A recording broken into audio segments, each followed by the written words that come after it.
Mesdames et messieurs, grande nouvelle aujourd'hui, Mathis est revenu.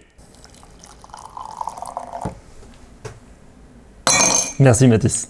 Aujourd'hui, mesdames et messieurs, nous allons aborder un sujet qui me tient particulièrement à cœur. Nous allons aborder un sujet qui s'appelle le bullshit drone. Bullshit drone. Bullshit drone.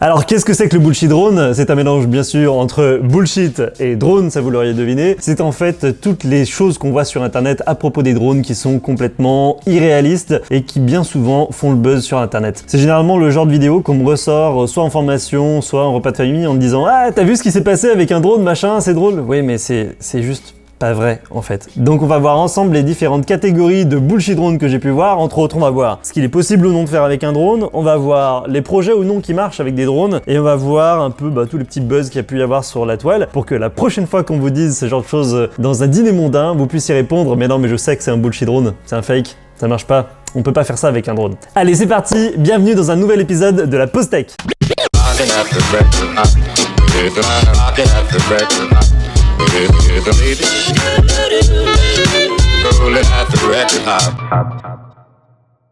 Allez, on va commencer par les sujets détente. La première que j'ai vue ce matin, c'était une vidéo d'un gars qui s'est construit un hamac par drone. On regarde la vidéo. Alors, qu'est-ce que ça donne? Hop. Voilà, donc tout va bien. Donc bien sûr, c'est un bricoleur, c'est quelqu'un qui s'y connaît, c'est quelqu'un qui a des fers à souder dans son garage. Il a l'air très honnête, ce monsieur. Bon, bien sûr, comme vous avez pu le deviner, ce sont des images de synthèse, mais qui sont super bien réalisées, et du coup, on y croit. Ce qui fait qu'on y croit, c'est surtout le montage. On a des plans où on est vachement proche du gars qui sont sans effets spéciaux. On a des plans qui sont avec effets spéciaux, mais qui sont plutôt bien léchés. Le problème, c'est qu'il y a des gens qui croient vraiment à ça lorsqu'ils voient la vidéo, et qui le partagent sur les réseaux sociaux. Ah oui, d'accord. On a le combo hamac plus le gars qui promène son chien, quoi. Le mec va carrément à la pêche avec, ok, génial. Bien sûr, c'est connu, les hélices de drone, ce sont des immenses turbines, ça marche super bien quand c'est du métal, super crédible. Moi, généralement, c'est plus du plastique ou du carbone, il faut que vous le sachiez. C'était une pub! Je savais pas que c'était une pub! Je viens de voir le générique à la fin. Le problème, c'est qu'il y a des gens, ils voient pas le générique à la fin comme quoi c'est une pub, et du coup, ils y croient à fond. Bon, voilà, c'était juste pour commencer tranquille. Une autre vidéo qui a fait le buzz, qui a super bien marché, c'était un mec qui a découvert que sa femme le trompait avec un drone. Du coup, il a déclaré avoir suivi sa femme qui était en voiture avec un drone pour arriver à faire un peu l'enquêteur, pour arriver à voir les mouvements qu'il y avait autour de la voiture. On va voir la vidéo tout de suite. Donc ça fait vraiment le tour de la toile. Il y a pas mal de gens qui ont cru. En fait, vous allez le voir à la fin, la vérité est sortie bien après. Bon, on passera le fait que le mec vole n'importe comment et qu'il survole la moitié de la ville, mais bon, détail. Et donc du coup, il nous remontre le replay de sa vidéo en mode genre super amateur pour que ça fasse réaliste. Il arrive à localiser sa femme avec son drone et on voit que sa femme monte dans une voiture. Et là, le gars pète un câble en voyant la vidéo. Ah, c'est incroyable, c'est son amant, tout ça, tout ça. Elle a fait combien de vues? 14 millions de vues cette vidéo. 14 millions de vues. Et en fait, si on va chercher un petit peu dans les liens, si on va chercher un petit peu sur internet, il y a une deuxième vidéo qui est sortie et qui montrait qu'à la fin du plan séquence où on voyait sa femme rentrer dans la voiture faisait un tour de supermarché et qui est-ce qui descendait de la voiture? Et ben le gars avec sa télécommande, donc c'était un truc monté de toutes pièces, sauf que voilà, la vidéo de base a fait 14 millions de vues, la preuve comme quoi c'était un fake a fait 6000 vues. Alors pourquoi est-ce que ce genre de contenu fonctionne? En fait c'est tout simple. Le drone, aujourd'hui, c'est sexy, ça fait buzzer, et dès qu'on en parle, dès qu'on fait un truc un petit peu qui sort de l'ordinaire avec un drone, tout de suite ça va créer un buzz monstre. Donc c'est vraiment une raison de plus pour se méfier à chaque fois que vous voyez une vidéo prise par drone, où il y a des drones dedans qui font des choses extraordinaires, parce que une fois sur deux, malheureusement, c'est du gros bullshit drone, c'est du gros bullshit, et en fait la vérité de la vidéo n'a rien à voir avec ce qu'on peut voir. Bon, après ces deux petites vidéos introductives un peu bon enfant, on va parler maintenant des projets Kickstarter. C'est vraiment un point super important dans l'univers du bullshit drone parce que sur les Kickstarter, on a vu des projets qui sont absolument formidables de drones et qui ont parfois rien donné. Et le plus connu, celui à chaque fois qu'on me ressort, c'est le projet Lily. Alors on va voir la vidéo de présentation ensemble. Lily, c'était le drone parfait. Déjà, il avait une petite bouille bien sympa avec ses 2 petits yeux, tout ça. Et c'était un drone qu'on pouvait sortir de son sac à dos, balancer en l'air, faire aller dans l'eau, qui avait des modes de suivi, de tracking, qui permettaient d'avoir un vol complètement autonome par rapport à la personne qui l'utilisait. Et Lily, du coup, ça a été créé par 2 étudiants qui ont fait une petite première levée de fonds. Ils ont fait cette superbe vidéo de présentation qui envoyait tellement du rêve que leur Kickstarter a explosé. Mais encore une fois, c'est parce que ça a vendu du rêve. Les vidéos de présentation Kickstarter, c'est tellement simple de faire des trucs jolis, mais qui en réalité tiennent pas du tout la route. Voilà, un drone génial qu'on peut jeter dans l'eau comme ça et pouvoir se filmer en kayak juste après. Ça n'a pas de détecteur d'obstacles, mais c'est pas grave, ça nous suit dans toutes les conditions. Les gens sourient, sont contents, font du sport, enfin un grand classique sur ce type de vidéo de présentation. Mais il faut savoir que, alors si je reprends mes chiffres, ça a été 60 000 personnes qui ont participé au Kickstarter. Ils ont levé grâce au Kickstarter 34 millions d'euros. C'est juste fou. Ils ont embauché 10 personnes, puis 30 personnes. Ils ont refait une levée de fonds de 13 millions de dollars. Et du coup, on avait une entreprise qui consommait 1 million de dollars de cash tous les mois avec 45 milliards de fonds propres parce que l'entreprise n'a pas été capable de sortir un drone à la hauteur. Il y a eu une série de bugs pas possibles et forcément, c'est quelque chose qui était pas faisable en l'état à l'époque avec une vidéo de présentation qui envoyait trop du rêve et du coup, on s'est retrouvé avec un produit qui correspondait pas aux attentes et qui était impossible à réaliser. Du coup, il y a eu une procédure aux États-Unis et de nombreuses personnes ont été remboursées. J'ai vu aussi pas mal de personnes sur les forums qui ont laissé un peu passer et du coup n'ont pas été remboursées à temps et pour eux, bah c'est tant pis. Donc c'est vraiment dommage pour ces personnes-là d'avoir cru dans un projet aussi chouette. Pour cette entreprise d'avoir eu les yeux plus gros que le ventre en proposant un produit qui était irréalisable par rapport aux capacités de l'entreprise. Et des projets comme ça, on en voit une fois par an. On voit chaque fois le projet Kickstarter Drone qui va révolutionner l'utilisation du drone. Et le deuxième projet qui a eu un flop aussi retentissant, c'est le Zano Drone. Alors on va voir la vidéo de présentation du projet ensemble. Voilà, donc ça devait être un mini drone avec une petite lumière à l'avant du drone et qui devait, pareil, pouvoir être capable de suivi de tracking, pouvoir être capable de filmer avec une grosse autonomie, qu'on puisse sortir de sa poche comme ça. Ça, on parle de projet il y a 2 ans, donc il y a 2 ans, c'était assez extraordinaire d'imaginer ce type de fonctionnalité. Sauf que ce projet, moi personnellement, j'y croyais pas du tout dès le départ parce que vu la taille du drone et vu l'autonomie qui était annoncée, c'était complètement irréaliste. Qui plus est, un petit drone comme ça aurait été pas du tout stable pour suivre des personnes. Et on voyait que, bah voilà, c'était une vidéo marketing bullshit comme on a l'habitude de les voir. Étant donné qu'il arrivait après Lily, les gens étaient beaucoup plus méfiants, mais il a quand même réussi à lever 2 300 000 livres. Enfin, on parle de sommes qui sont extraordinaires. 12 000 contributeurs sur ce Kickstarter, soit quand même 2 fois plus que Lily. Et c'est pareil, le produit n'est jamais sorti, n'a jamais été capable de fournir ces performances-là. Donc, si vous voyez des projets extraordinaires, ou si on vous parle de projets extraordinaires, bah voilà, posez-vous les questions. Est-ce que c'est un Kickstarter ou est-ce que c'est vraiment un produit qui est déjà sorti? Est-ce que un Kickstarter avec 2 millions de financement qui correspond à une petite équipe est capable de rivaliser avec des marques en recherche et développement comme DJI qui a 25% de son chiffre d'affaires qui est énorme en recherche et développement? Il faut toujours rester très critique par rapport à ces vidéos de présentation. Et donc il n'y a pas que des projets Kickstarter, il y a aussi des vidéos YouTube qui voient le jour. Alors là on a un super projet, un drone avec seulement 2 moteurs, 2 hélices qui s'accrochent à un téléphone portable pour pouvoir faire voler le téléphone et pouvoir prendre des selfies. Alors c'est difficilement croyable quand on connaît un petit peu l'univers du drone parce que c'est extrêmement difficile d'avoir une stabilisation à 2 hélices, voire quasi impossible. Et le gars avec un tuto avec 2 moteurs, 2 câbles, un gros interrupteur, il arrive à vous faire croire qu'on peut créer ce drone là de manière complètement magique. Alors en fait ce gars, il a fait quand même 1 million de vues et ce pourquoi il a fait ce tuto en ligne, c'était pour mettre des liens Amazon affiliés, donc sur lesquels il gagne de l'argent, directement dans la description pour que les gens achètent et essayent eux-mêmes de faire le test. Et pas de chance pour lui, il y a un youtubeur un peu bricoleur qui l'a pris au mot et qui a essayé de reproduire son appareil. Je vous laisse regarder la vidéo que lui a produit. Et donc voilà, le gars a réussi quand même à reproduire un pseudo prototype à peu près ressemblant, mais pas du tout avec le même matériel. Et encore, le drone n'était pas du tout stable, ça volait n'importe comment. En gros, ça volait à peu près bien quand il n'y avait pas de vent, juste pour un vol de démo. Mais comme vous pouvez le voir, voilà, ça arrête pas de bouger, enfin c'est pas du tout crédible.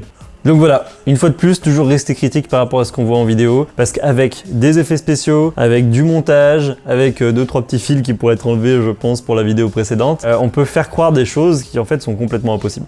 Allez, avant de passer à la suite, on va regarder 2 petits fakes qui m'avaient fait bien marrer avant de repasser au sérieux. Le premier truc, c'est un drone qui promène un chien. Ça, j'ai trouvé ça hilarant. Il y a un gars, il s'est amusé à faire croire qu'il promenait son drone avec un chien, et je vous laisse regarder les images. Donc il fait genre, il perd le contrôle contrôle de sa machine et le drone va de plus en plus vite avec le chien qui court de plus en plus vite jusqu'à que le chien décolle avec le drone et parte. Voilà, tout simplement. Voilà. C'est tellement bien réalisé, les effets spéciaux sont tellement chouettes. Et le gars fait comme s'il courait après son drone pour chercher son chien dans le ciel. Bon, ça fait marrer parce que on peut voir un peu que les images sont fausses, mais voilà, si ça passe sur internet, il y a des gens qui pourraient croire que c'est vraiment arrivé. Ne mettez s'il vous plaît jamais d'animaux en dessous de vos drones, un drone c'est dangereux. Allez, un dernier petit bullshit drone. Alors ça, la vidéo est assez parlante de par elle-même. En fait, j'ai vu un article comme quoi un employé japonais avait pour projet de créer un drone qui permette, avec un haut-parleur, de faire partir les autres employés du bureau. Parce qu'en fait, il y a un grand fléau au Japon, c'est le présentéisme, donc les employés restent trop tard. Et un gars s'est dit, pourquoi pas utiliser un drone? Parce que c'est vrai, un drone c'est pratique, ça prend pas de place, ça fait pas de bruit et c'est pas du tout difficile à contrôler. Donc on va faire passer un drone dans les bureaux pour réveiller tout le monde et les obliger de partir. Quelle bonne idée! Donc vous voyez, en fait, c'est juste dans la réunion de présentation, un drone basique, contrôlé par une télécommande basique, il n'y a rien d'important. C'est encore quelqu'un qui s'est approprié le sujet du drone juste pour se faire plaisir avec un drone et qui en fait a aucune application concrète derrière. Et j'en ai vu des tonnes comme ça, j'en ai vu des tonnes. Donc on voit, son drone est complètement inutile, ça sert à rien. Bref, on va passer à autre chose. Le sujet suivant que j'aimerais aborder avec vous, ce sont les drones à prix cassé sur internet. Alors on a des plateformes web, des sites e-commerce qui sont généralement assez malhonnêtes et qui vous font croire que vous pouvez économiser 70, 80%, 90% sur le prix d'un drone. Et la plus forte d'entre elles, c'est par exemple Wish, qu'on va prendre en exemple dans cette vidéo. Wish, ils sont très forts parce que si vous allez sur la recherche et que vous cherchez pour acheter un drone, on peut trouver des promotions mais géniales. En fait, c'est encore pire que ce que j'avais dit. Moins 93%, moins 97%. Incroyable, mais des promos comme ça, mais je fonce, mais direct. Un Phantom 4 à moins 97%. Une machine qui vaut habituellement, attendez-vous bien, 1400 €. Ils la vendent 28 €. Ils sont très forts sur Wish. Et il y a tous les modèles qui y passent. Il y a les modèles type gros gabarit, les modèles pliables, même les mini-drones, sont tous vraiment avec des promotions incroyables. Et le pire dans l'histoire, c'est qu'ils mettent des photos des drones originaux. Ils mettent pas les photos des drones qu'ils vendent. Non, ils mettent les photos des drones que tout le monde connaît, par exemple pour le Phantom 4, le Phantom 4, et ils vont dire qu'ils vendent exactement le même drone. C'est tout simplement une arnaque. N'achetez jamais des drones à plus de 20-30% de réduction, parce que vous êtes certain que le drone qu'on va vous vendre est une belle Pour avoir un drone qui tienne la route, c'est-à-dire avec de l'autonomie, des capteurs qui permettent une stabilisation au minimum, il faut quand même mettre un minimum de budget parce que dedans il y a des calculateurs, il y a des capteurs, il y a un sonar, il y a des caméras, il y a des moteurs qui valent cher, il y a des batteries qui valent cher. Vous ne pourrez pas trouver un drone à 100 balles qui fait le job d'un drone à 1400 balles. C'est clair et net. Donc ça, je le vois sur Wish, mais je le vois aussi sur des publicités Facebook. Je le vois aussi passer dans des groupes de passionnés. Alors vraiment, faites super attention à ça. Et je vous recommande soit de prendre des marques que tout le monde connaît, type DJI, Unique, Parrot, soit d'acheter chez des revendeurs français, comme par exemple Hexadrone, Studio Sport, et là vous serez sûr de tomber sur des drones de qualité et pas des fausses promos avec des drones qui tiennent pas la route. Et je vous ai gardé, mesdames et messieurs, le meilleur pour la fin, le méga bullshit drone, celui que toutes les entreprises utilisent pour bien se faire voir, pour montrer qu'on est technologique, pour montrer qu'on investit dans l'innovation. J'ai nommé la livraison par drone. On a plusieurs entreprises qui sont dessus, on a Amazon, on a La Poste avec le groupe DPD qui s'y met dessus, on a tout un tas d'entreprises qui ont fait genre que la livraison par drone allait être magiquement le livreur de demain, comme si rien n'était. Sauf que il faut garder à l'esprit quand même un certain nombre de choses. De 1, les drones d'aujourd'hui qui sont optimisés, donc c'est-à-dire qui ont vraiment un rapport poids-capacité de la batterie qui est optimisé, ils ont entre 20-25 minutes d'autonomie. Pour livrer par drone, il faut faire l'aller, le retour. Il faut qu'il fasse plutôt beau parce qu'aujourd'hui les drones waterproof, il n'y en a pas tant que ça. Il faut qu'il n'y ait pas trop de vent parce que ça entraîne une surconsommation d'énergie. Faut pas qu'il soit trop lourd le colis parce que la moindre surcharge d'un drone, ça entraîne une fonte de l'autonomie. Il faut pas non plus que le drone aujourd'hui survole de route d'un point de vue réglementaire, il faut pas que ça survole des gens. Et également, faut savoir où se poser. C'est pas demain qu'on verra des villes en drone s'il n'y a pas un terrain dégagé pour pouvoir poser tranquillement le colis. Faut pas oublier que les hélices c'est dangereux, qu'il peut y avoir aussi des actes malveillants. Bref, ça entraîne un paquet de contraintes qui fait que le drone en livraison, ça m'a l'air très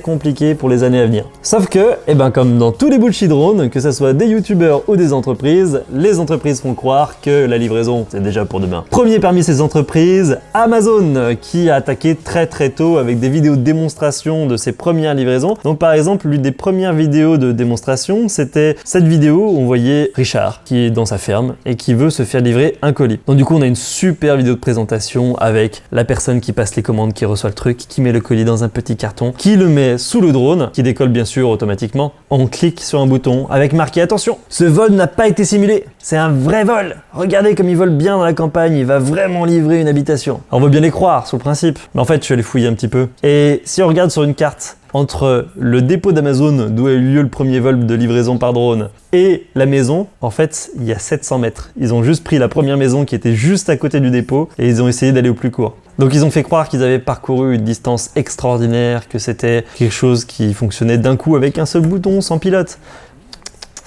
Je suis sûr qu'il y avait un pilote derrière, je suis sûr qu'il y avait une équipe de 15 personnes qui surveillaient le vol. Et donc on a eu la preuve qu'en fait la distance était vraiment pas énorme entre l'entrepôt de l'Amazon et cette maison-là. Donc ils ont construit plusieurs prototypes. Il y a même, je crois, un centre de recherche et développement qui est ouvert en France pour la livraison par drone. Mais on n'y est vraiment pas encore à cause de toutes les contraintes dont je vous ai parlé. Alors, ça me pose pas problème qu'il y ait des gens qui sont un peu ambitieux et qui essayent vraiment de développer la technologie pour qu'un jour ça soit réalisable. Ça me dérange pas du tout. Mais par contre, faire croire à tout le monde avec une vidéo que ça y est, la livraison par drone, c'est déjà optimisé, on peut déjà l'appliquer dès demain, bah c'est quand même malhonnête, hein, faut dire ce qui est. Et on pourrait se poser la question de, mais pourquoi est-ce qu'ils font ça? Eh bien tout simplement dans un but marketing. Comment est-ce que vous voulez rendre une entreprise de livraison sexy? C'est des gars qui mettent des paquets dans un camion. Eh ben la livraison par drone, c'est génial pour ça, parce que tout de suite, on part dans les airs, on a une nouvelle technologie, et ça fait une belle image pour l'entreprise. Vous n'imaginez pas le nombre de personnes qui sont venues me voir en tant que pilote de drone professionnel en me disant, et t'as vu, en plus, la livraison, ça commence à bien marcher.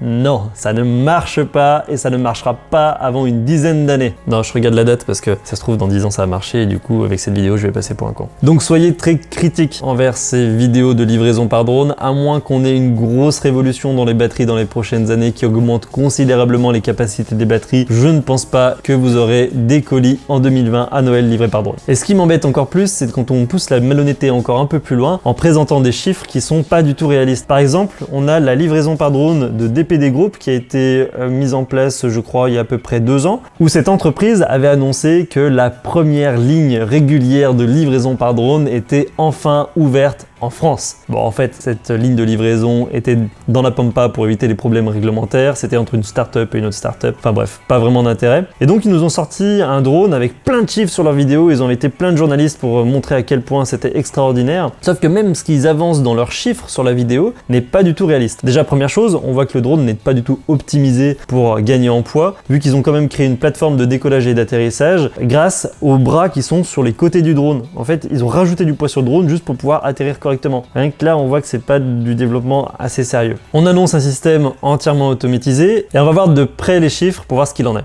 Donc ils annoncent une autonomie de 20 km sur le drone. Ils annoncent une vitesse de croisière de 30 km/h. J'imagine que ça doit être une vitesse de croisière pour optimiser la batterie. Et la distance qu'il doit parcourir est entre 15 et 20 km.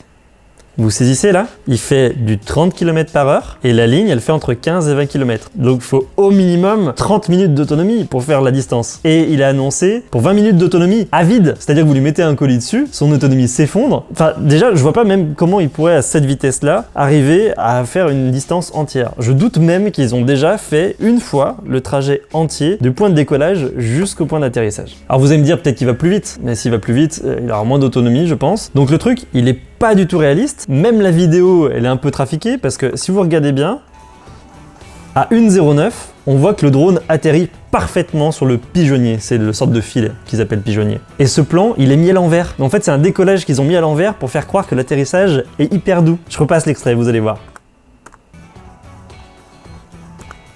Aucun drone n'atterrit avec autant de douceur, c'est juste pas possible. Donc voilà, encore beaucoup de buzz marketing avec on ouvre la première ligne de livraison par drone et ça fait des articles. Par exemple, on a des articles dans Le Monde, dans Science et Avenir qui disent waouh, c'est génial, ça y est, c'est plus un mythe, c'est une réalité. Non, faut arrêter, la livraison par drone, ça n'existe pas et encore une fois, avec toutes les contraintes techniques qu'il y a, ça n'existera pas avant de nombreuses années. Qui plus est, il y a la contrainte économique dont j'ai pas encore parlé. Va falloir que ça soit plus rentable qu'un gars avec sa camionnette. Et ça, à mon avis, on n'y est pas encore. Et alors là, si on prend livraison par drone et bullshit marketing, on a le combo, la livraison de pizza par drone. Yeah! Alors là, on a vraiment le summum du summum, c'est-à-dire que généralement, on va faire des livraisons en ville. Et là, ils ont été un paquet à s'y mettre. L'un des premiers à avoir lancé la mode, c'est Domino's Pizza, avec un magnifique article que j'ai vu dans Le Monde qui montrait pour la première fois que des pizzas étaient délivrées par drone. Alors déjà, moi, le gros problème principal que je vois, c'est qu'avec les hélices, ça doit sacrément refroidir la pizza. Non, trêve de plaisanterie. C'est exactement les mêmes contraintes que ce qu'on a pu voir avant, sauf que là, étant donné que c'est des sociétés qui veulent faire leur publicité, c'est encore plus flagrant. Et encore, même localement, hein, sur Saint-Etienne, il y a pas longtemps, j'ai vu passer un post Facebook de Pizza Cozy qui avait proposé de faire cette livraison par drone également. Salut à eux. Et moi, bon, j'ai l'habitude de voir ce genre de vidéos, donc je sais que c'est bullshit, mais je suis quand même à chaque fois étonné du nombre de personnes qui croient ça sur Facebook et qui du coup veulent absolument que ça arrive chez eux dans leur jardin. Voilà, je crois qu'on a fait à peu près le tour de tout le bullshit drone qu'on a pu trouver sur internet. Et encore, je suis sûr qu'il y a plein d'autres vidéos qui ont été faites avec des utilisations loufoques. Si vous en avez, mettez-les nous en commentaire, ça nous fera bien rire et s'il y en a suffisamment, on refera une vidéo dans le genre. La conclusion que vous pouvez tirer de cette vidéo, c'est que si, on peut faire plein de choses avec un drone. On peut faire des choses passionnantes comme moi dans mon métier, avec de la topographie, de la modélisation 3D, de la thermographie, il y a plein d'applications concrètes possibles, mais aussi beaucoup de bullshit sur internet avec des vidéos qui ne tiennent vraiment pas la route. Merci d'avoir suivi cet épisode de la Pause Tech jusqu'au bout. Je vous dis à très bientôt et d'ici là, portez-vous bien. Salut!